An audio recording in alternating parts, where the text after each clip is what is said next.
good. That's loud. That are so loud. I'm really a little too heavy-handed on that. I Easy now. apologize, everybody.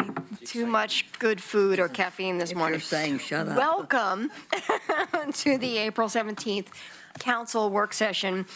We have amended agendas for you on the table. I want to just take a quick moment. I sent an email yesterday about a possible additional council work session on May 1st. I've heard from a couple of councilors that it's really not very good for them. And so I just sent an alternative of May 6th, which is that Monday. And I don't know if that's any better. So I'm just directing you to take a look at your calendars and that email and let me know. Or a 5:30? Probably a 5:30, although Betty is now suggesting maybe a noon, and I don't know. If we have access to this, that wouldn't work for you. You couldn't do that. Well, that's housing. Sounds impossible, right? So just heads up, if you'll let me know if one or the other is preferable to you, we'll just try and dial it in somehow. And it's really just to give you one more chance to have a more robust follow-up conversation based on the community safety revenue team new exploration. So, Be okay. Tuesday. Could be Tuesday. No. No, okay, so we'll keep working on this until we find someplace where we can land more or less happily, so. Okay, with that taken care of, our first agenda item is a possible action, a resolution requesting the federal government to update studies on potential health risks of 5G radio frequency wireless emissions and publish findings as federal guidelines push for more rapid deployment of 5G, and I'm going to let Betty speak to this. Okay.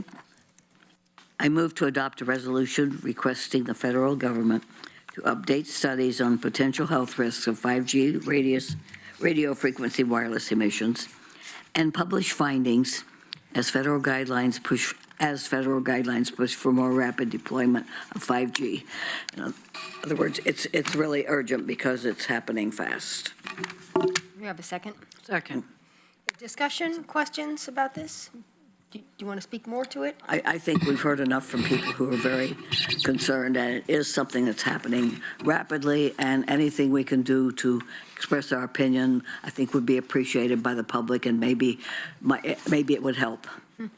Mike? I'll vote in favor of this mostly because what I said about wanting a work session on it was that I need to be better educated on it than I am, and what we're saying, as near as I understand this, all the, there are all the wherewithals with, notwithstanding, we're saying, hey, federal government, look into this more, please. Right. So I'm fine with that. Great. Alan? Yeah, this is essentially the same as Portland's, without the Portland specific things. So I agree with Mike. I'm in favor of the work session. And so this basically just says, please, federal government, update your studies and give us more information. Right. And so I'm good with that as well. Okay, great. Any other comments, questions? Ready for a vote? All in favor of the resolution? 1, 2, 3, 4, 5, 6, 7, 8. That's excellent. Thank you very much, and thank you for bringing. Oh, and thank you for bringing that to the table. And Emily, yes. I just want to make sure that we get a link to the resolution on the website because so many people are interested in this and they'd probably like to read it. Thanks. Okay, that's great. Thank you all very much for that. And now we are ready to discuss the municipal court presiding judge. Good afternoon, Mayor and Council. I'm Becky DeWitt, the Interim CMO Division Manager today. I'm here on behalf of Human Resources. My role will be to support you through the presiding judge hiring process. So on Monday night's council work session, you took action on an ordinance allowing you to hire the presiding municipal court judge as either a City of Eugene employee or as an independent contractor. In your January 28th work session on this item, you also directed staff to arrange an interview with the current municipal court presiding judge, Greg Gill, the interim current municipal court presiding judge, Greg Gill, and to bring back job description and salary information for consideration.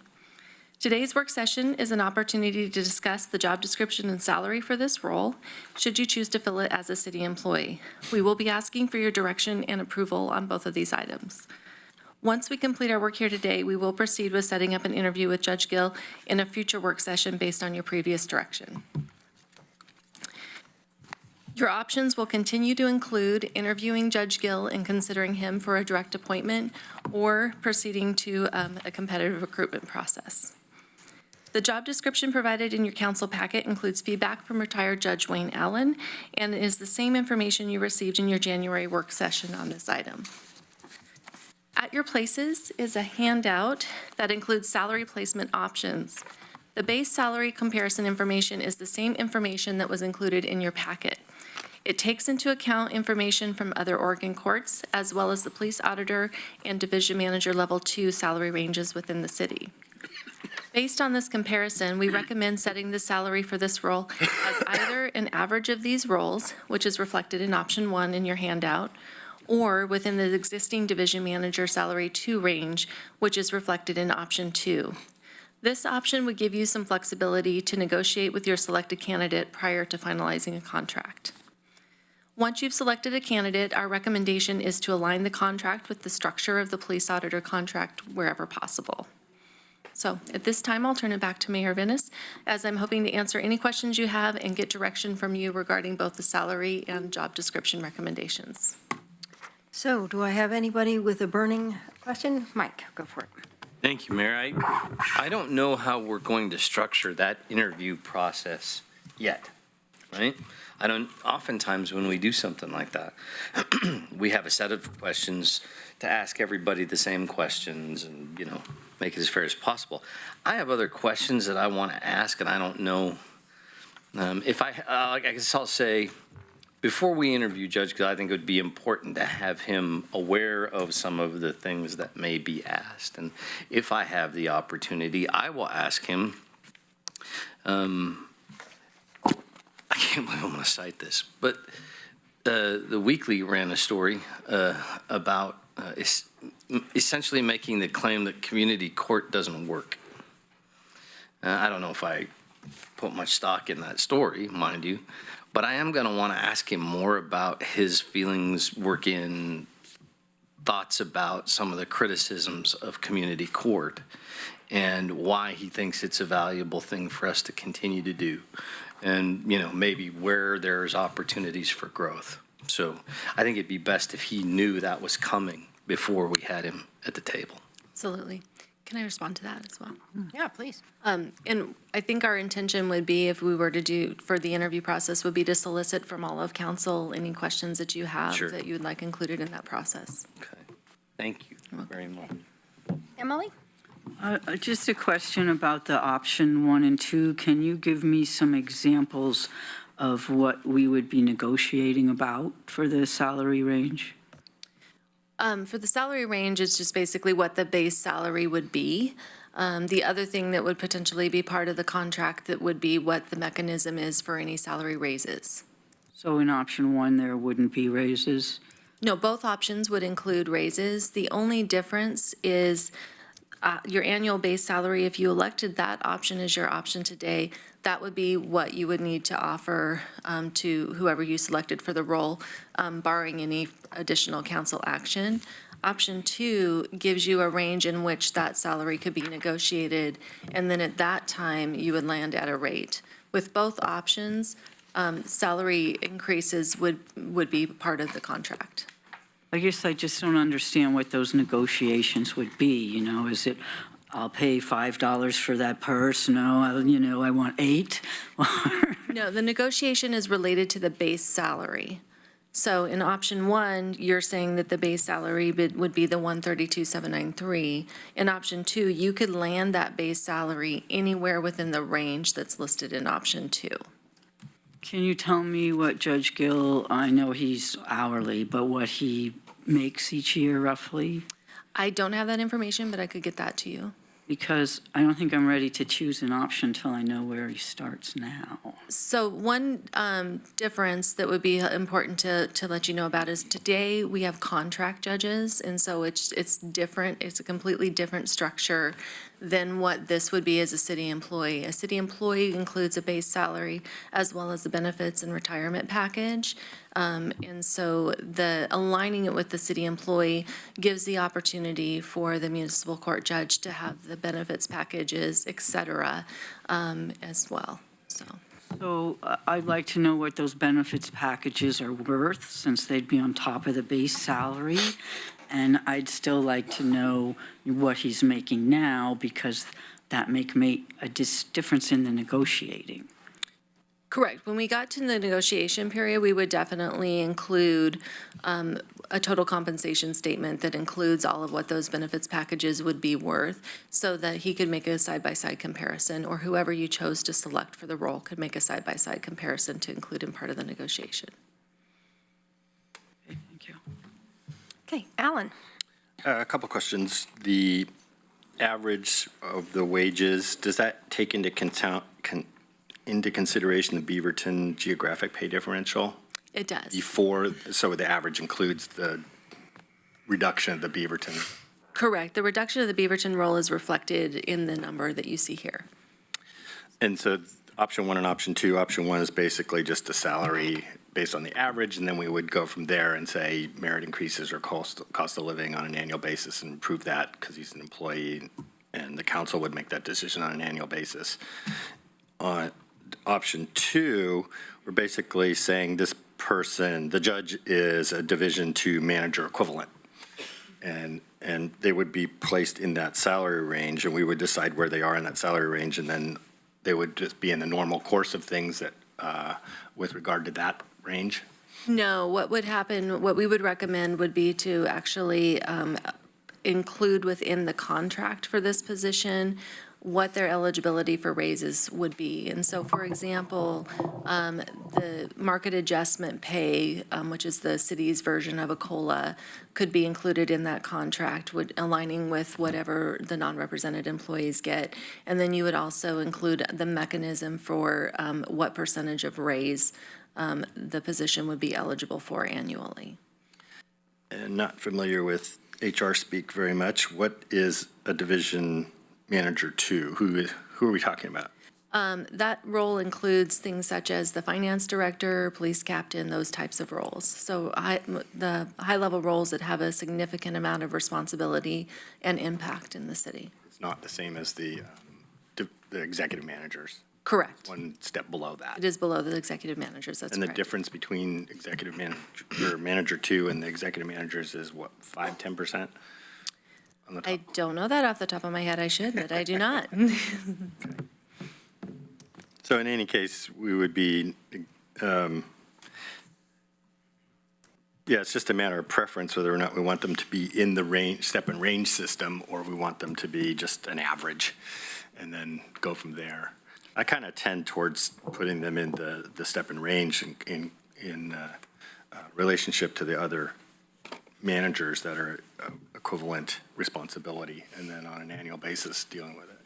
So, and can I just make one clarification, and it may already be clear to everybody, but just as I'm listening to some of the discussions, today, what it's really is, do you want to decide today that whoever is hired into this position will make $132,793, or do you want to decide today that you want to give yourself some bandwidth of when you land on the person, at that moment is when you land on the salary? It won't make, the two options is just using the bandwidth is when you decide on who you're actually going to hire, you will then land a salary between the 109 and 141. It won't put them into, they won't then be treated like a division manager too and move up or have it. When the contract is ultimately executed, it will be for a single salary. It won't be a band. It's really just today, do you want to decide the specific salary, or do you want to say, we're going to decide on this range and then decide the specific salary? Right, that's essentially what I was getting at, which is if you want to negotiate, don't choose option one because we're done. If you want to negotiate, you got this bandwidth between 109 and 141, and then we can have a conversation with the judge about where they land and negotiate that salary. But it is have all the benefits that every other employee gets. Correct. So those are all exactly the same. And then one more point about the contract. That's a contract for an employee, and that includes all of their business expenses and things to deal with there. So it's usually a little higher than, say, a salary would be, because there's additional costs that they have to deal with in their dealing with their own contracting.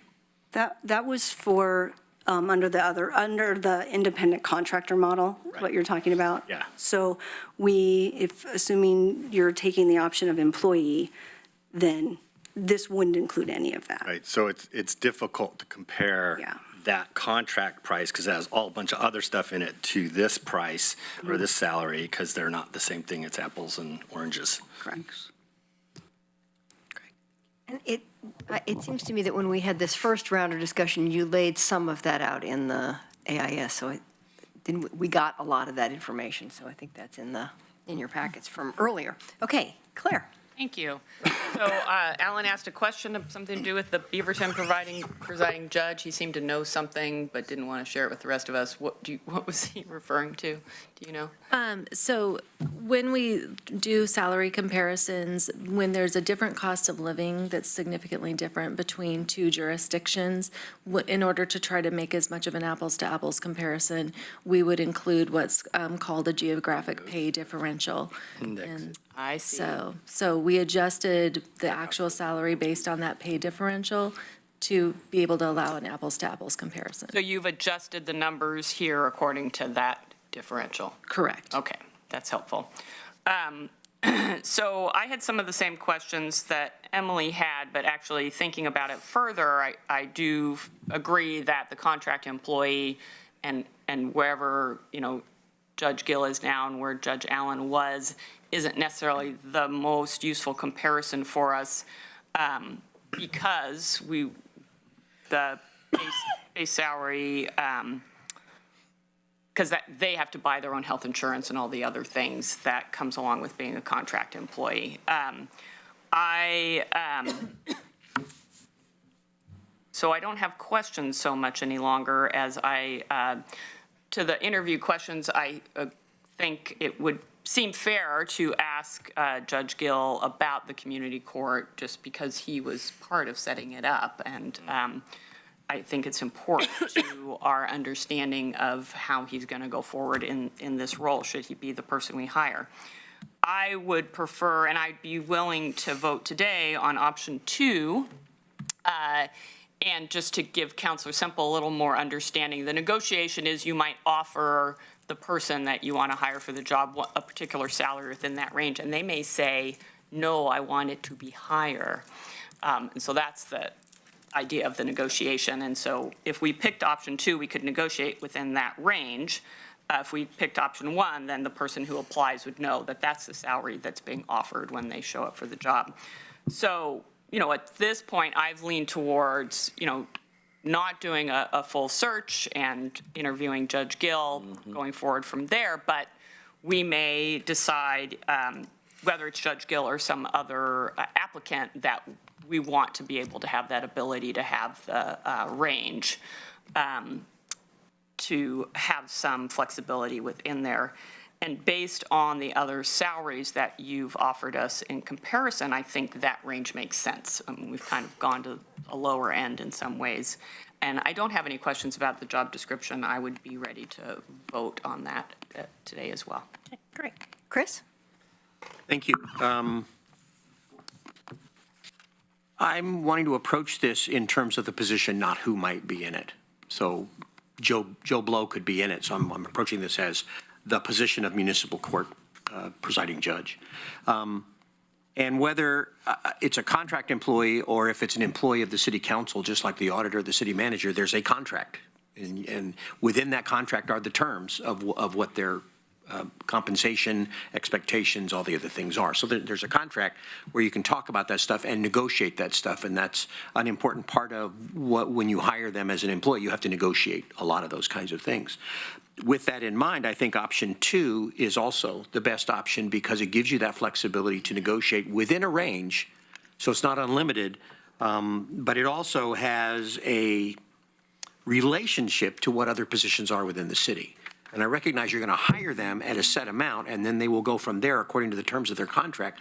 But you want to be even negotiating within a range that's consistent with other kinds of pay that the city of Eugene offers. So I'm not really that attracted to option 1 where you just set a number, based on an average of something. I could have put a whole bunch of different salaries in here and come up with a different average. So I like the idea of a range as a way to negotiate these kinds of things. When I've been involved in contracts in the past, it's always been much easier to work with a range so that you can bring somebody in at a point where it's consistent with the other jobs are, but then that becomes the starting point for what the contract terms are. So I agree. You wind up with a set amount, but I like the flexibility of having the range in order to set that amount consistent with what other Eugene manager level employees are being paid. Okay, great. Betty? Oh, thank you. As I understand it, we don't need to decide today, is that correct? That is correct. However, it would be helpful to have that information in order to be able to proceed with the next steps. It sounds as if most people are agreeing, so maybe we can. I agree with Mike, we're not really talking about that now, but I do want to ask questions about the community court. And when would we be interviewing someone? So you've already previously passed a motion on January 28th to bring Judge Gill back for an interview. And so we would be scheduling that following your any council action today. Oh, okay. And so the intention would be between now and whenever you interview them, I would reach out to and solicit questions and work with you in whatever manner you term that you'd like to do to be able to develop what the questions would be. Thank you. So are we ready for a motion then? Not yet. I have three counselors waiting for a Okay, second round. just asking. I've got Mike, Emily, and then Alan. So Mike? Thank you, Mayor. I too prefer the second option. I do, however, want us to avoid a problem that we ran into with the auditor recently, where we're saying we want the auditor, and if we're doing this, we're saying we want the auditor and the judge to operate much like a division manager within a range. Okay, cool. And then what we did last year, year before, was the city went in and moved the range for all the division managers, but didn't move the range for the auditor. I want to make sure that we track those two things and we don't run into that same problem again, so that it's clear, or at least we should vote on, if that's what all of us intend, to have any time the city's range for division managers moves, and we're going to make this similar, then the judges and the auditors' ranges track with it. And what we would recommend, because to address that issue, what the amendments to the auditor's contract that were adopted last year was actually just to pull that range out and have the salary set, and then it would be within your prerogative based on the evaluations of how much of an increase you gave that position. And so what we would recommend the same thing here, which is not actually to avoid what happened last time, was when you land, Set it out. just set the salary in the contract. One thing that I think is useful is to have, and the auditors and the city manager's contract does this, is the tied to the COLA. What was the COLA? And it's now called a MAP, but it's essentially a COLA. And so have that automatic in the contract, but to leave it to your discretion for the competency type, the increase in the salary for, It's called a MAP. it's a MAP. Market Market adjustment pay. Apparently, there's bonus pay for new acronyms in government. Awesome. So we would, to avoid exactly the issue you just raised, Right. that's what we would recommend doing. Good. All I was trying to get to was, let's make sure if we're going to treat this like this, that we track that and match it up. And I actually agree that the manager, the judge, and the auditor should be treated differently than we treat division managers, because they are. But within the same sort of comparative fairness, if we're going to alter things within the city government, they shouldn't suffer at the hands just because they're different than someone. Thank you. Emily? Thank you. When we hired the police officer, did we follow either of these strategies with a base one or negotiating? When you hired the police auditor, the position was posted within a salary range that aligned with one of the ranges within the city of Eugene. So we would be copying what was Correct. done before.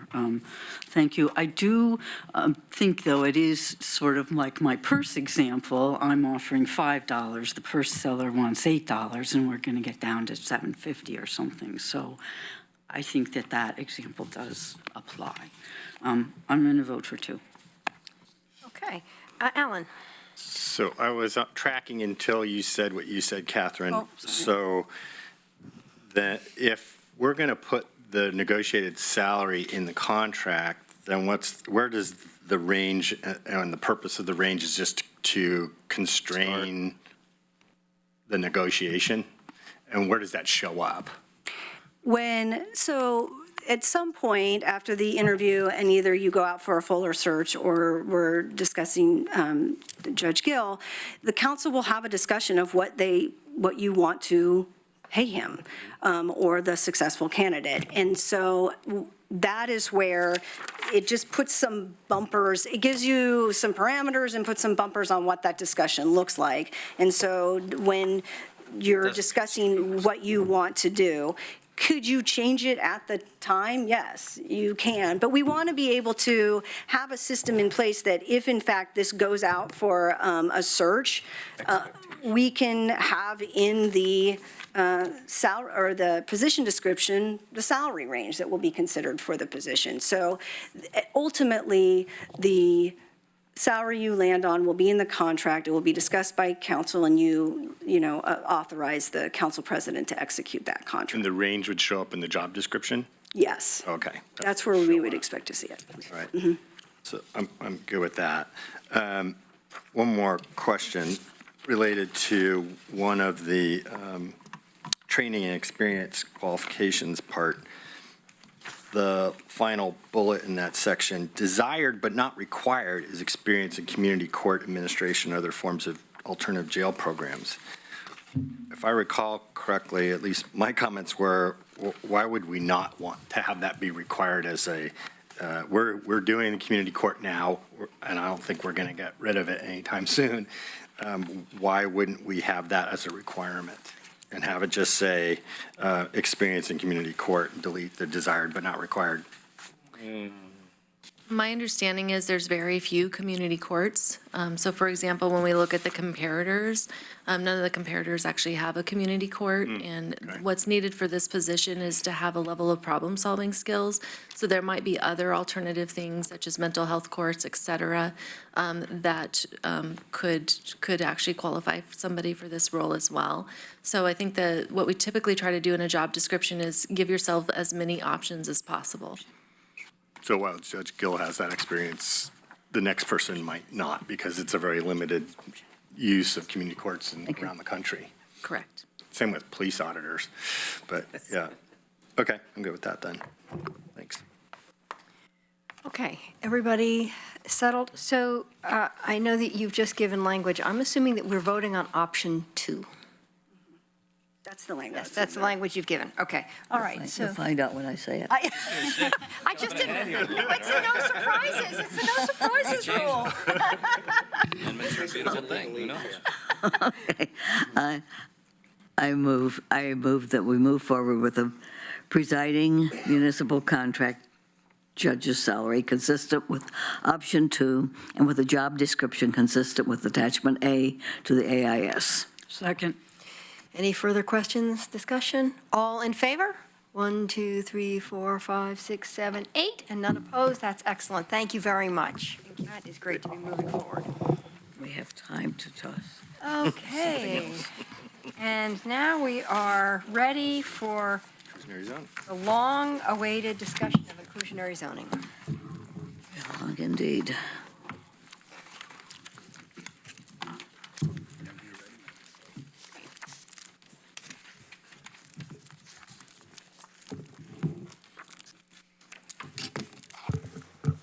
Good afternoon, Mayor and Council. My name is Stephanie Jennings, and I manage the Housing Opportunities Team for the City of Eugene.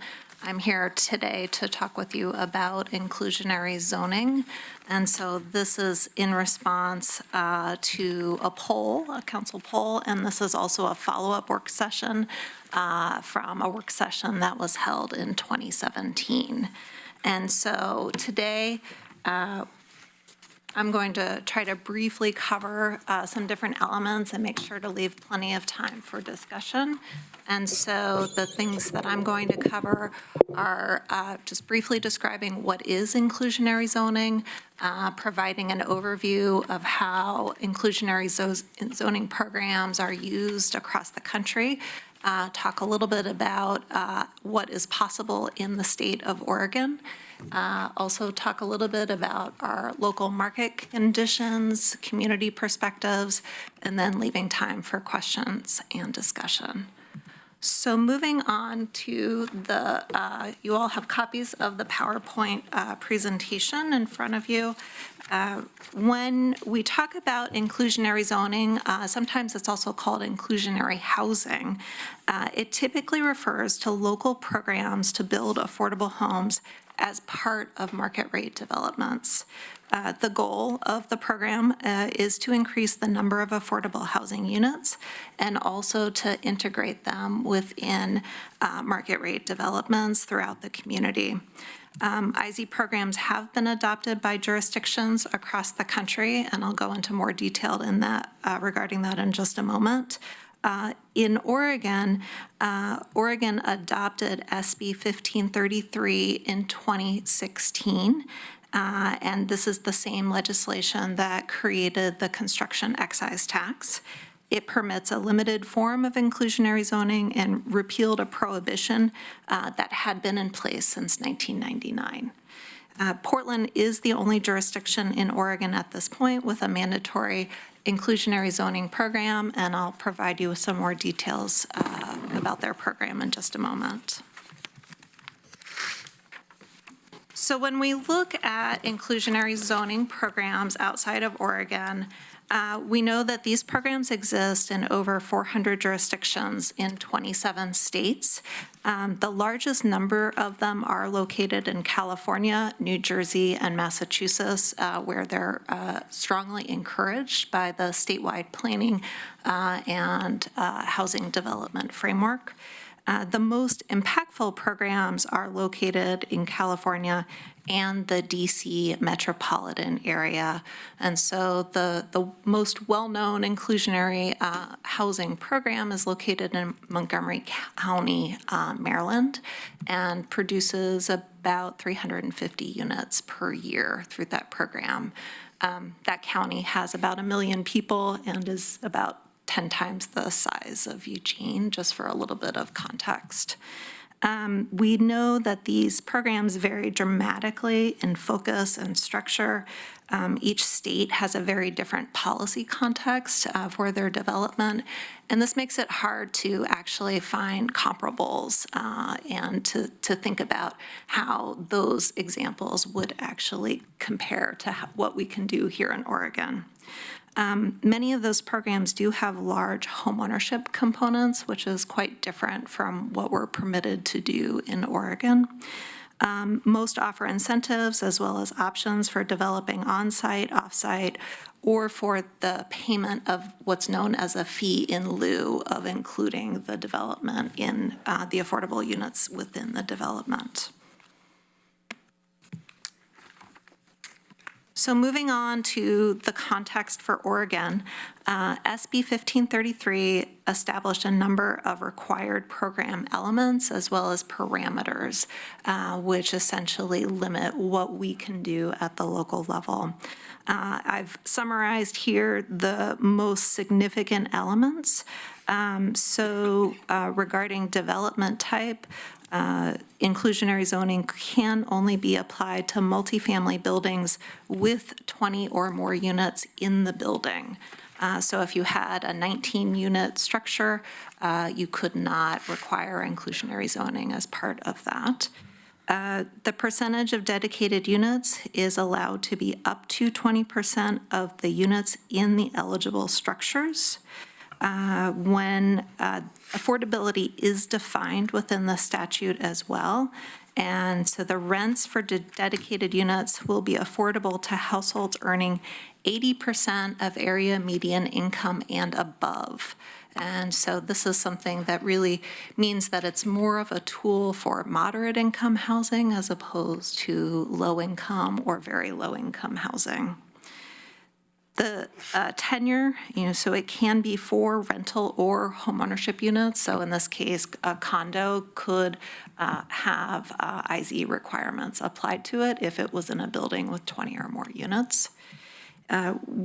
The legislation also requires that local jurisdictions provide one or more development incentives, and there are a number that are listed in the legislation, and set aside a portion of CET revenue for developer incentives.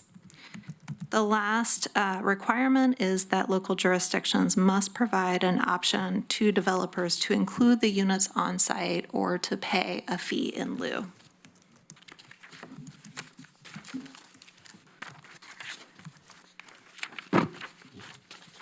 So Portland's program is called the Inclusionary Housing Program. It was adopted in 2017 following a year-long process that included a significant amount of economic analysis as well as an expert panel. They considered 16 different policy issues through this process as they were developing their program. The resulting program is a citywide program, but it applies only to buildings with 20 or more units as required by the state. The requirements vary by neighborhood market conditions, and so there was a great deal of work to calibrate the program requirements to the market conditions in different parts of Portland. It does offer developers multiple choices to meet the requirements through on-site development, off-site development, or payment of a fee in lieu. And then in terms of the developer incentives, Portland offers a 10-year property tax exemption, CET exemption, and waiver of parking requirements. They do offer some additional incentives to try to reward developers that go below 80% AMI, and so that's the voluntary inclusionary zoning part of their program. In terms of results, over the past 2 years, 422 inclusionary housing units have been produced in 65 housing developments. Okay.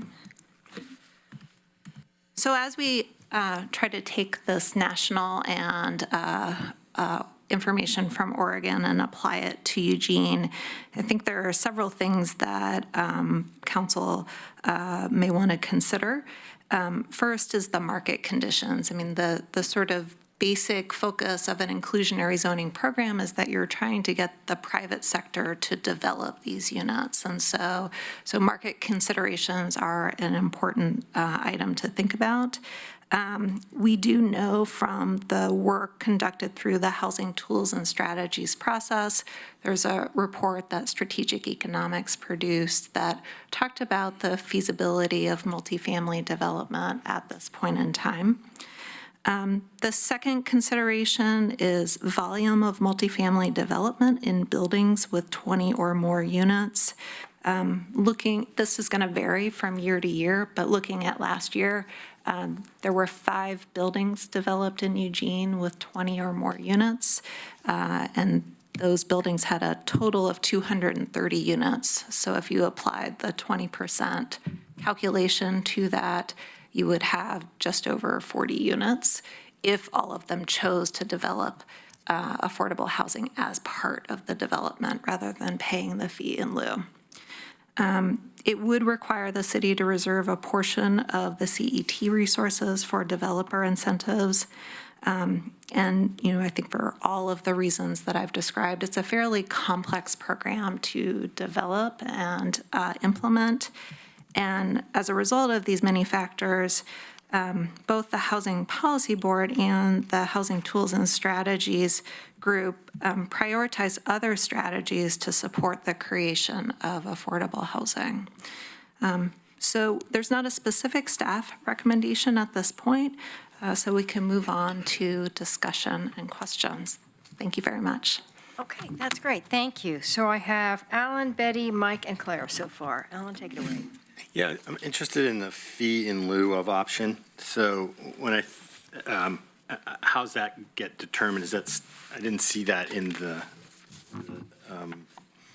legislation. So I would, in MUPD, we just said it's 10% that you can do, or, so should it be, is that something that we determine? Should it be, so that could be a cost of providing affordable housing, either if they're supposed to be inside this unit, you could just say, okay, if it's supposed to be 20%, then 20% of your cost is an adder onto this, and you pay it over there into this fund, and we build affordable housing.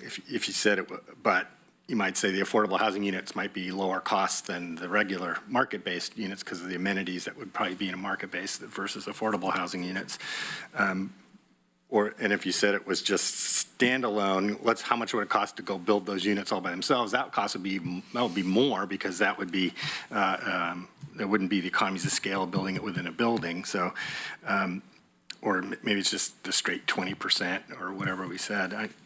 How has Portland addressed that, or how is that up to us? Establishing what the fee in lieu looks like was one of the 16 different policy issues, and I think your kind of discussion illuminates some of the choices that you have as a local jurisdiction in terms of deciding how to target a fee in lieu.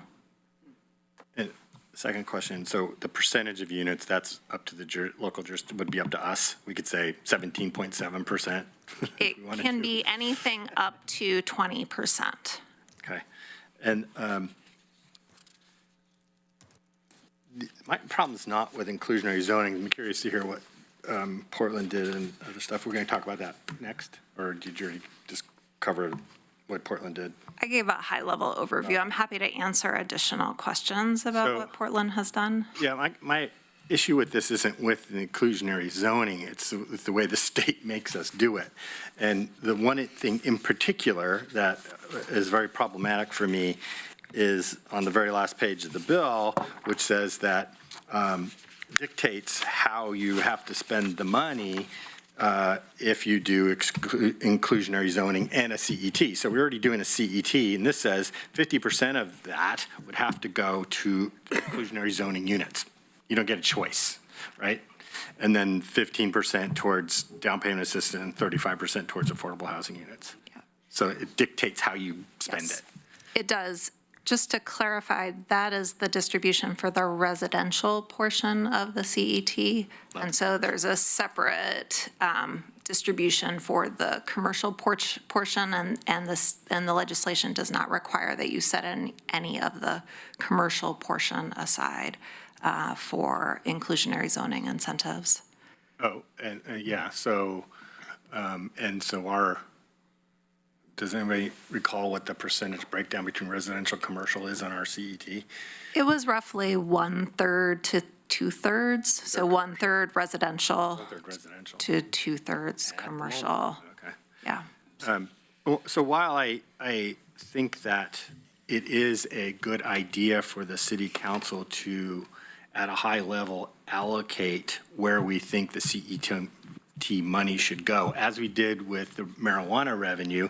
Before we instituted that tax, we said, we're going to spend it on these three things and roughly allocate those three things. We didn't say, and do this program, this program, and this program. We said, spend it on this, this, and this. And I think that's a very appropriate thing for us to do on the CET as well, is to allocate where we think they're going to spend it.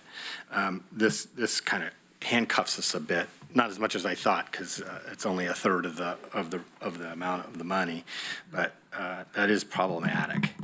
So if we decided to go with inclusionary zoning, we have to do this with the residential portion of the CET. No way around it. Correct. Okay. Okay, Betty. Thank you. I joined the council in 1997. And very soon after that, I went to National League of Cities meeting, and I learned about inclusionary zoning. I heard very good things about it. In 99, the state prohibits it. I don't know if they heard me talking and decided to prohibit it or not, but I think it was really wrong, and I think when they decided to lift the ban, I think they should lift their ban on real estate taxes, transfer taxes too, but when they decided to lift the ban, they put in things that I think we should try to change. For example, that they can do something in lieu of. I think one of the advantages of inclusionary zoning is to, and I like the 80% actually, is to provide more housing for, we've been talking about people who, what some people call workforce housing. But a big advantage is to integrate housing. And we've talked a lot about integrating schools and have done a lot about it, but integrating housing helps a lot too. And it helps, I think it's especially good for children to be not think that there's where the well-off people live and here's where we live because we can't afford to live there. I think it's very healthy. I think that it's possible to make some units in a multi-unit development less luxurious than others, less large also, different sizes mixed in, and it makes for a healthier atmosphere, I think, for everybody. You said that home ownership isn't included, and yet you said a condo is. Would you explain that, please? A condo is considered a home, isn't it? Yes, so condo development would be included if it was in buildings with 20 or more units. What I was describing is when you look at other places across the country, a lot of inclusionary zoning programs are actually targeted to subdivision development. So they're really trying to kind of create significant affordable homeownership opportunities in the development of subdivisions. And that's another thing I think we should ask the state to change is if it's detached, it should still be included if there's a subdivision. But then condos could be included. And I think, I certainly think we should adopt it. We shouldn't worry about whether there might be 20 a year or 40 or none. If we make it possible, then whatever there is, there is. But I think it's a good thing. We had, you would remember, Stephanie, we had somebody who was an expert on housing come here and speak to a group of people at the library a couple of years ago. I don't remember the name, you probably do, but he said that inclusionary zoning is a really good way to provide more affordable housing for different types of people. And I think I'm out of time, and I'm the kind of person who stops when I'm out of time. Thank you. And I'd like another round if I need it. Got it. Mike? Thank you, Mayor. Inclusionary zoning is a horrible, terrible, awful, we should never do it idea. The fundamental difference between inclusionary zoning and building incentives like MUPTI into multifamily housing construction is that inclusionary zoning is forced. It's us saying, if you're going to build something, you are going to build it our way and as we say. And the last time this council did that, Springfield got a new hospital because they said, thanks, we're not going to build it here. And this is exactly what will happen with multifamily housing if we put this into place. You can't force somebody to build something, and the more you decide to force them to do it your way, the more they say, no, thank you, I think I'll do that elsewhere. And I think it's a horrible idea. I do think it's a good idea for us to intelligently incentivize what people do. And Manager, if you'll remind me, when did we put into place the revised MUPTI public benefit pieces? Was that 3 years ago, 4 years ago? 3 years ago? Right. So the piece where we said that we're going to make this choice, or we're going to allow people a choice for the incentive to be able to either contribute to affordable housing or to actually build workforce housing, units that people can afford. George Brown and I worked on that together before bringing it back here. And 3 years later, we're finally going to get the first application that has, where they're actually building workforce affordable housing into the application and not just paying the fee. We're going to get that before us in a couple of months or maybe a month here before too long. It has taken years to figure out how to be able to afford to build something that can do that. And that's with the MUPD incentive. How much time do I have here? 1 minute, okay. I can tell you that all of this is subject to what bankers use as ratios. Ratios are the key to all the building that takes place. As somebody who loans people money to buy a house, I can tell you that it doesn't matter how much money they make. It matters how much money they make compared to how much they owe. And their debt-to-income ratio can't exceed 50%, period, no matter how much money they make. They could make all the money in the world, but if they owe a bunch of money and their debt-to-income goes above 50%, the answer is no. You can't have the money, you can't buy the house. And in the same way, if you can't show that you're going to charge the rents necessary to pay back the money you're borrowing to build it, you can't build it. It's really simple. No one will loan you the money to build it. And so the more you force the rents down, the harder you make it to build that thing without the incentives to do it. So I really hope we don't start doing this and that we stay on the track of properly incentivizing what it is we're hoping to get. Thank you. Claire? Thank you. So I have a bunch of questions. So on the requirement that 50% of the residential CET go to the inclusionary zoning incentives, that means those funds can't be used for anything else, even if you have no inclusionary zoning projects? So if we collect the money, we've got to set it aside for inclusionary zoning projects, but none are offered to be built, that money would just sit in the bank? That's my understanding. If you implement an inclusionary zoning program. If it's a mandatory inclusionary zoning program. And do we have to have other incentives besides CET? Or does having that cover the you have to have incentives? So within the legislation, they give you several options to choose from. And so I think it's really, there are some options in terms of what you can do. It's unclear to me if you have to choose multiple options. And so you may only have to do the CET. Okay. And then I'm just confused by this in the last page and towards the last section of the letter from the Housing Policy Board. It says, while requiring set-asides to families at or above 80%, it doesn't require those units to be rented or sold to families meeting that qualification. So that seems very counterintuitive to me. I don't understand. Yeah. So it does say that the rents need to be set. They can't be required to be more affordable than for a family at 80% of area median income and above. The legislation doesn't require that they're sold to families. So if they were apartments converted into condos, any units that had been set aside for 80% of area median income, that would just go away if the developer wanted that. I can look into that a little bit more. I don't have a clear answer at this moment. You answered that question. And so I guess what are the risks of dedicated units coming out of dedicated status? Is it that the building's sold or?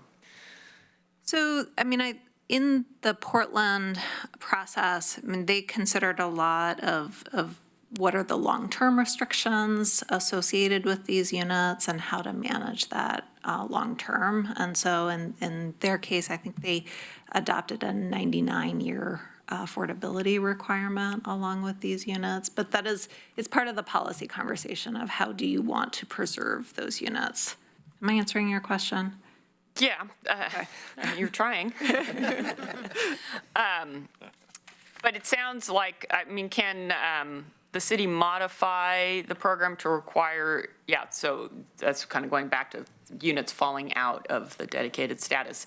You know, what is our ability and authority to modify that to try and ensure that? One of the things about the MUPD, if I'm remembering correctly, is that if someone builds the units that meet the income requirements, they only have to hold them in that fashion for a certain amount of time. I think it was 20 years, which is one of the reasons I like the payment in lieu of, because then we get that money and we get to decide what we're going to do with it. So, I'm glad we are having this discussion. I didn't realize how limiting and prescriptive this program from the state was. I guess I shouldn't be surprised.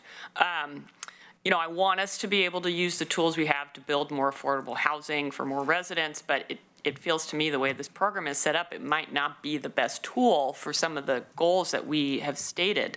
I agree with Betty that, I would love it if we could just have the ability to require some affordable housing units within developments, but the legislature has really weighed this particular program down with a lot of requirements, and we wouldn't be able to use our CET funds at our own discretion, and we might even end up with funds sitting at a bank account, no inclusionary zone buildings being built, and now we have a doubly bad situation because we got funds we can't use and we're not getting inclusionary zone units.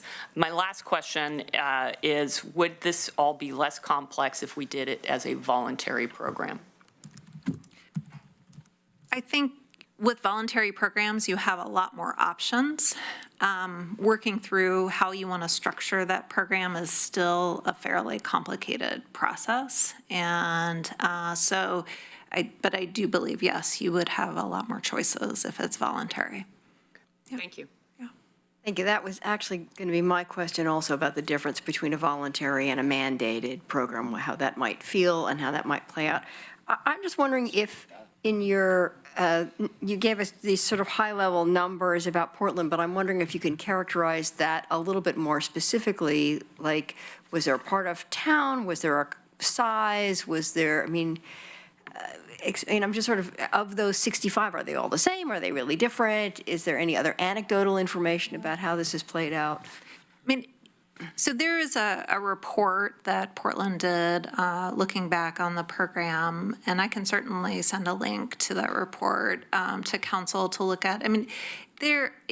They have a wide variety of denser development types in Portland, and so a lot of the requirements, they have some different requirements for different zones within the city, and so there is quite a bit of variation. It doesn't look the same. And they also give developers a lot of different options for how many units to include in different developments, whether to develop on-site, to develop off-site but nearby, or to pay the fee in lieu. So it definitely does not look the same from development to development. From their report, do you have a sense of what percentage of the new construction, residential construction chose to or participated in of those 65, how many? I don't know that. I can definitely follow up and find that out. Rate of adoption, just to see how how responsive the building community was. I do know that in the way that they structured the options, they tried to create more incentives to encourage developers to include the units on site rather than choosing to pay the fee in lieu. And so that was definitely a policy priority as they were developing the program. Okay. All right, interesting. Any other questions? Oh, right, I have, were you in, did I miss you? Second round. I somehow never even got you in the queue, so go for it, and then I have two people in the queue for a second. I was before him. But I missed a couple of, yeah. So one of my questions Lucy just asked is, what's the proportion that actually did pay the in lieu, and how many were built on site? Because like Betty, one of the things I want is to keep a mixed population of housing and not incentivize little pockets, since I want everyone to talk to each other. So I'm really interested in whether in lieu was chosen, because I don't like that choice. So when and I'm a little confused about, it would require us to save half of the CET for developer incentives. So that's for the incentives to do the inclusionary zoning. That would pay for the reduction in SDC charges or those other things. I don't know how you would pay for not having parking. That doesn't really seem like that goes together. If we hadn't had a CET then how would you give half of it to the developer? I mean, it's a moot question, but I'm kind of interested in that. So the legislation, it does give you the option of providing other developer incentives if you don't adopt a CET. It just says you have to provide one or more developer incentives. And then in the part that addresses the CET, it identifies the allocation of the use of the residential funds. But if you don't have an IZ program, you don't have to reserve that portion for IZ incentives. Don't we already have some proportion of the CET that has, didn't 50% of it have to go one way and the other 50 was discretionary? We can do whatever we want with the whole CET money? So within the CET, it says that for the residential portion, 15% is for down payment assistance that goes to the state and then comes back to the homeownership organization for the city of Eugene. And then the second part, 35%, is for local housing programs, and then 50% for IZ. And then on the commercial side, 50% is for housing programs, and then 50%, I think, is open. It doesn't specify a use for that. So if you don't do IZ, then what happens to that 50%? It's available for whatever the council decides to use CET for. So we have a lot more freedom without inclusionary zoning. Did Portland have voluntary or is it mandatory? So it's mandatory, but there's a portion of their program that's voluntary because they provide additional incentives if developers provide units affordable to people earning 60% of area median income and below. So they've incorporated some voluntary components into the program. It says that, it would be complex to develop and implement. So I'm wondering about time and money that would cost us, and how would that compare to the money we'd be getting in? Yeah. I mean, just looking at the process that Portland went through, I mean, they did contract with an economic consultant to really try to look specifically at the market conditions in their different neighborhoods and calibrate it, because they really were trying to figure out a program that produced affordable housing units and didn't disincentivize development of multifamily housing. There was also a lot of community conversations about the different programmatic elements. So it was a fairly extensive process with the development community about how to structure the program in a way that they thought would be feasible for development. And so they had what was called a panel of experts that met over a period of time, and they went through all of these different policy issues to really kind of think about the options for the program. It doesn't, other jurisdictions don't have to adopt something that has as many moving parts as Portland's program, but that is where they landed in terms of their process. So do you think we'd get more units by adding this than we would being able to do whatever we want with the CET?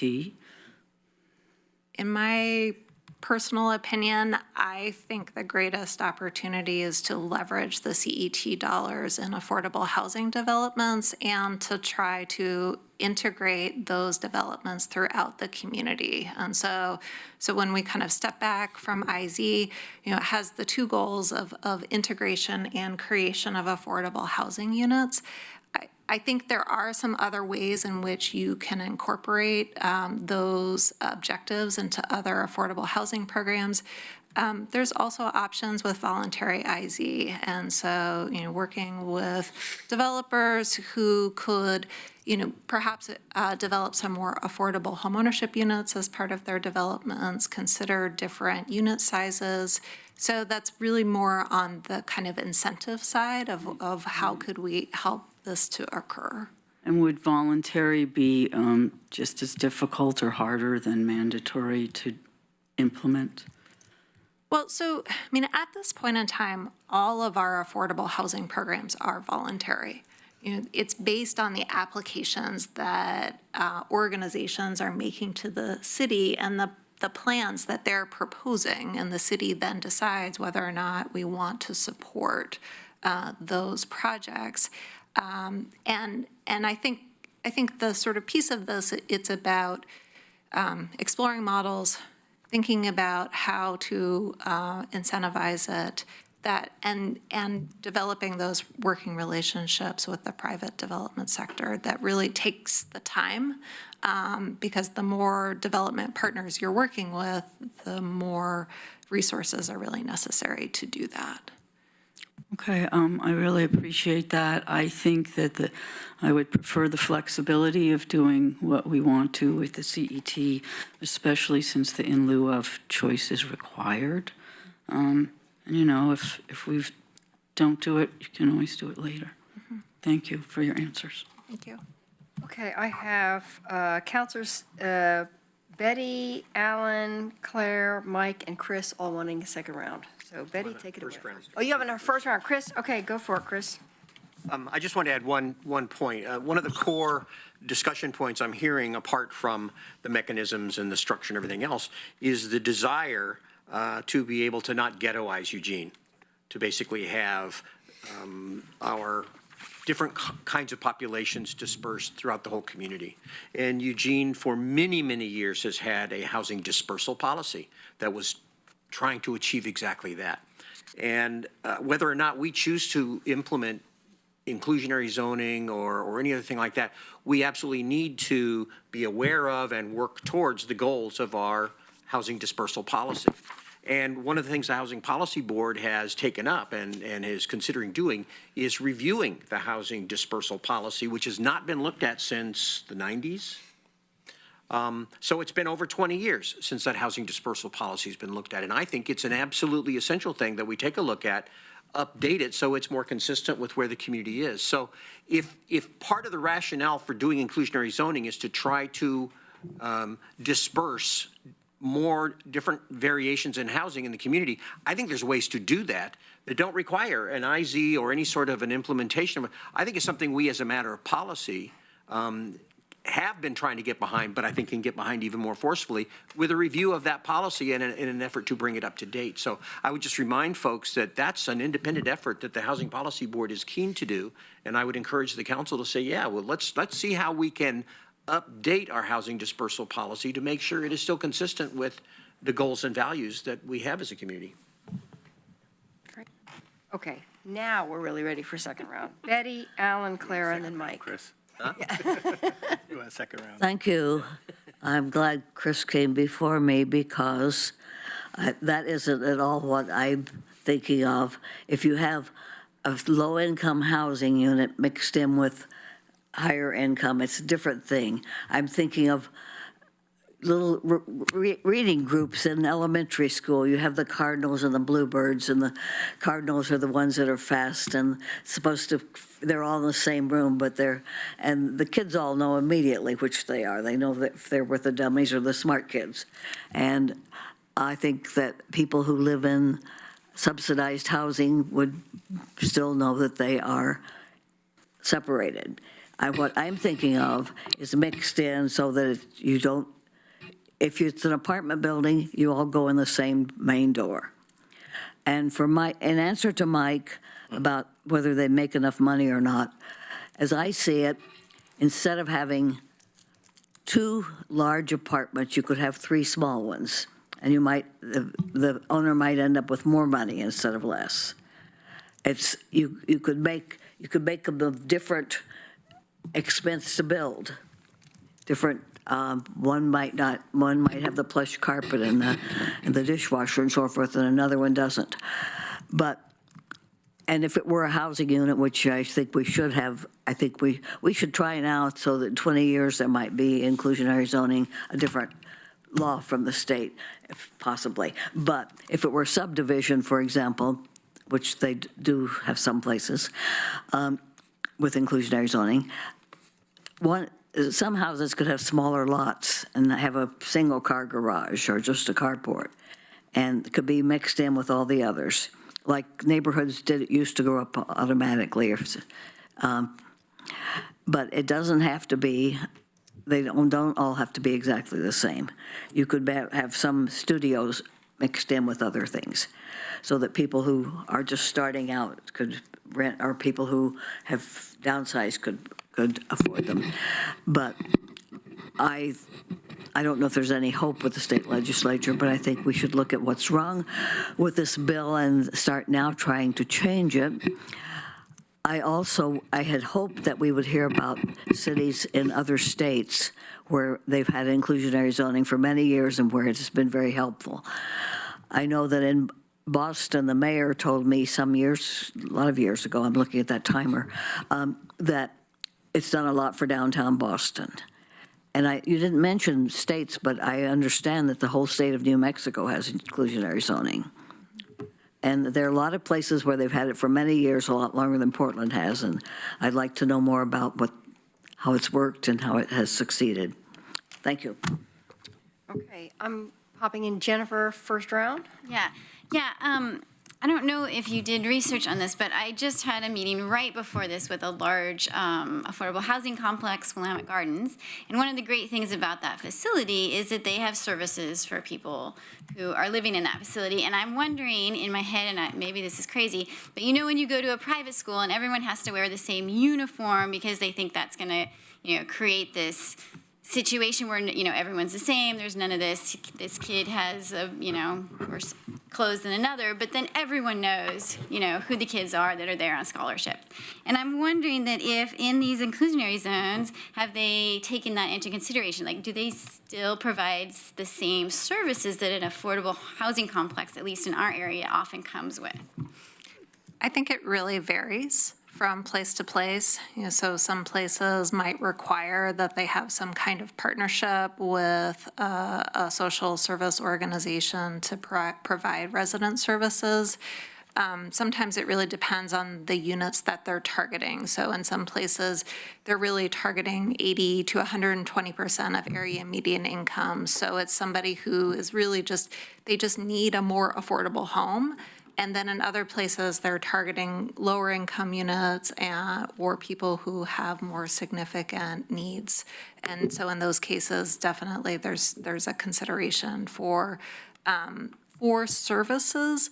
I think if you talk to affordable housing providers, there's a lot of sort of pros and cons between, providing services in a scattered site kind of setting versus affordable housing development where there's a community center, there's somebody there all the time, and kind of an ongoing set of services. And I think people find that different people actually need different things, and some people would prefer to be in a setting that is scattered, and some would prefer to be in a development where they have quick and easy access to those services. Thank you. Yeah. Okay, Alan. So is it fair to look at at IZ requirements the same way that we looked at the workforce housing requirements in MUPD, where you either build the units or you pay the fee? It's basically the same thing. So It's very similar. So the first and only one in that, since we changed those rules, has been the OB project, and they paid the fee, and most would, and we knew that going in, and so. And that's why I proposed the fee alternative to George Brown's workforce housing requirement. And I like Claire, I like the fee better because it creates permanent housing and not just potentially permanent housing.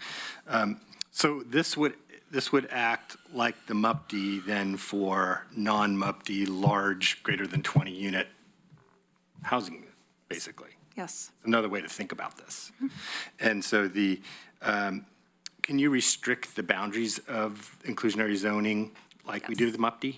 Yes. So you could say it's only downtown, or it's only in the Highway 99 corridor or Train Song or something like that. Yes. You do that, you can do that, okay. And does that limit the CET that gets applied? I don't think so. That's a good question. So that's interesting that we could do that. One, I didn't fully realize the CET, but residential is a third of the CET, so the CET is about $1.5 million. A third of that would be $500,000, $500,000. Half of that, 50%, which would be required to be IZ incentives would be $250,000 a year. That's not that much. And it would be required to do it with IZ incentives, right, at that money? And so what could we use that for? Portland, you said they used it for 10-year property tax exemption, CET exemption, parking waivers, so. SDC reductions was SDCs. another additional incentive for those projects that went above and beyond the threshold. So then what you're doing is creating a pool of money to incentivize people to build those, using those tools as incentives to get them to do the inclusionary zoning units. And so you could build up that amount of money to incentivize using those various different tools that were, okay?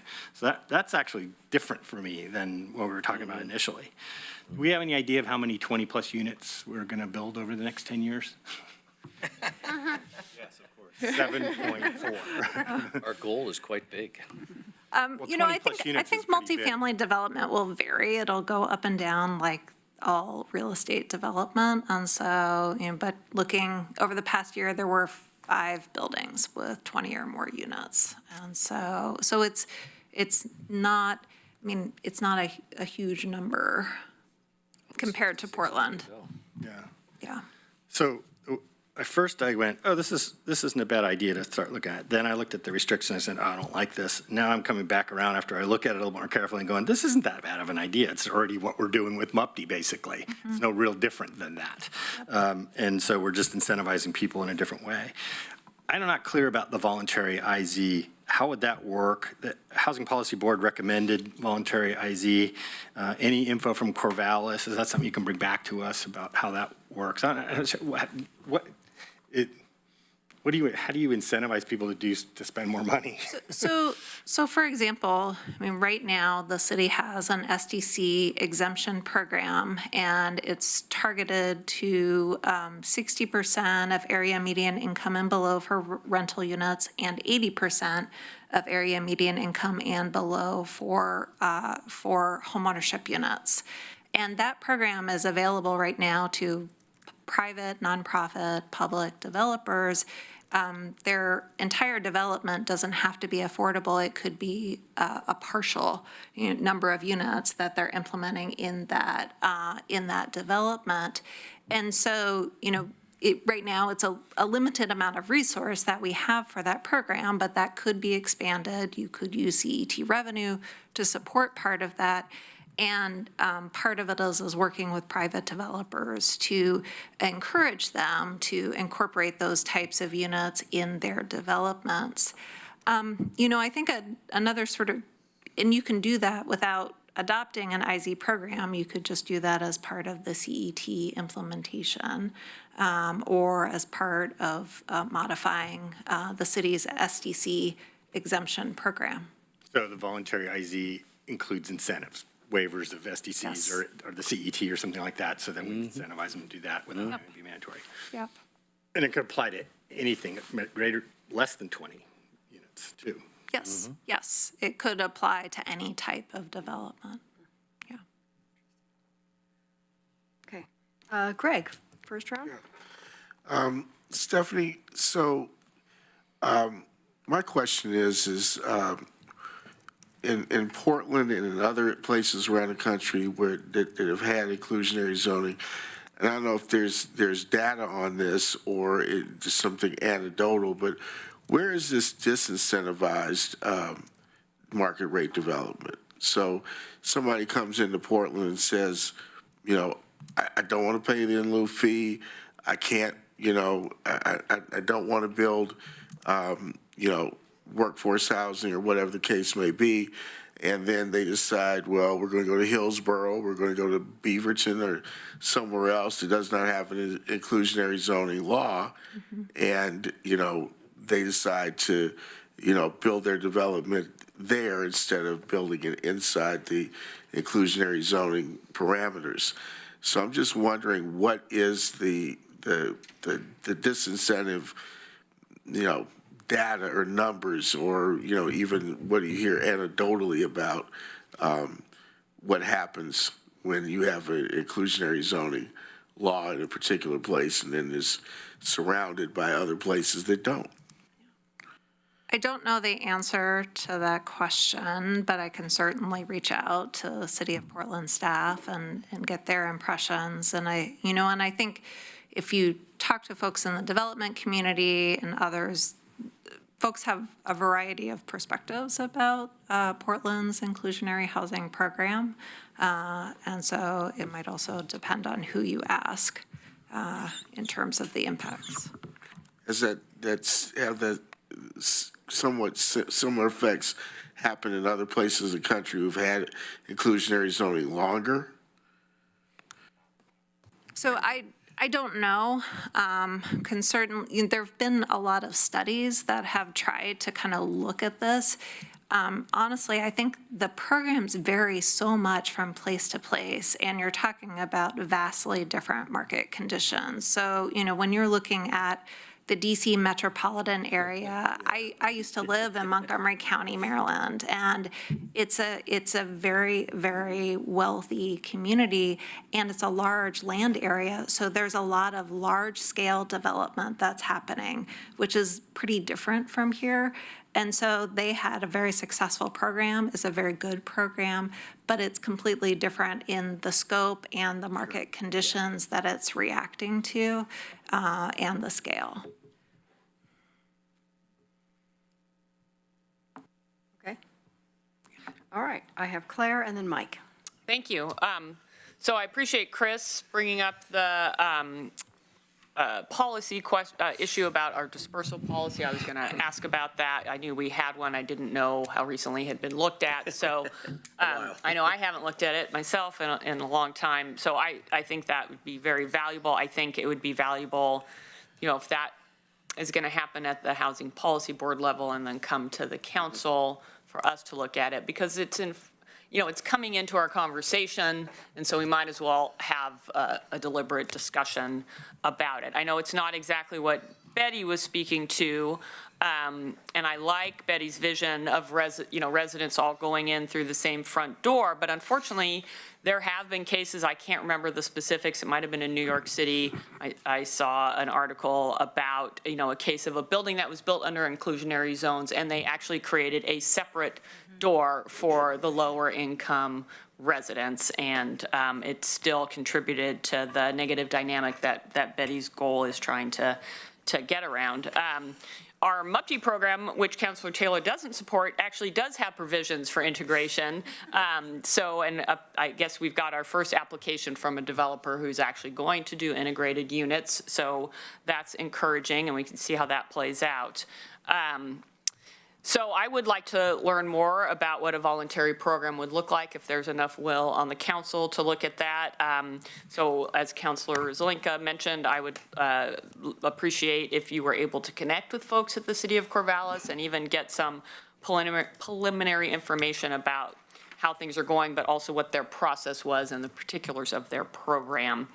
And if we were going to look into mandatory inclusionary zoning, then I would want us to try to come up with some projections on the number of possible projects and units, and also what amount, not just percentage, but what would be the dollar figure of the CET that would be cordoned off from use for anything else.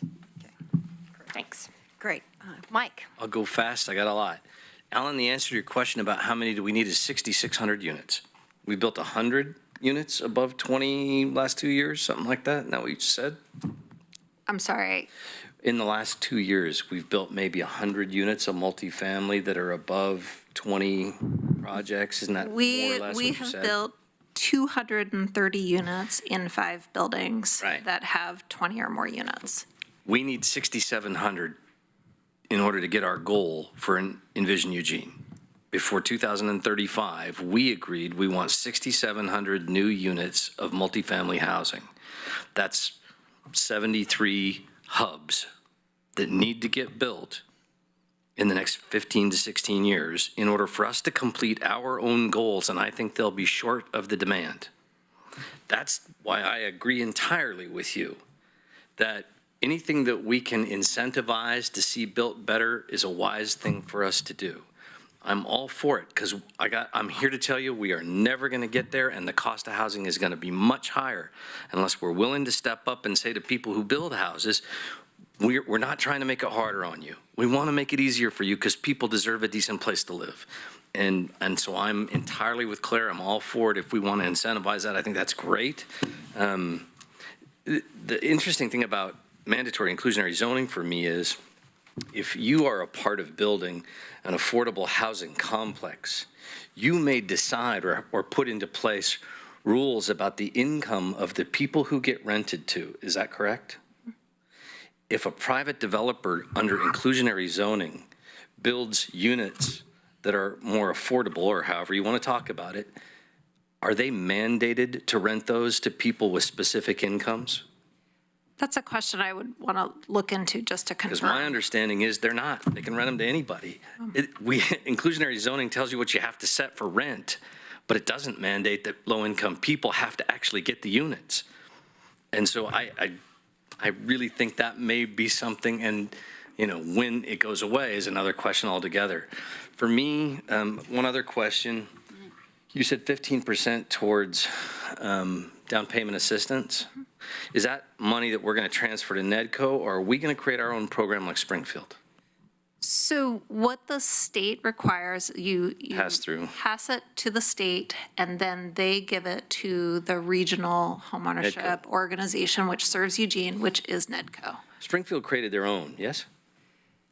So Springfield program. has a down payment assistance program that they I fund really wish themselves. we did too, not just because I'm in that business, but if MIT did a study, I've said this a bunch of times, 4 years ago, the fastest way to equalize income and wealth inequality is home ownership.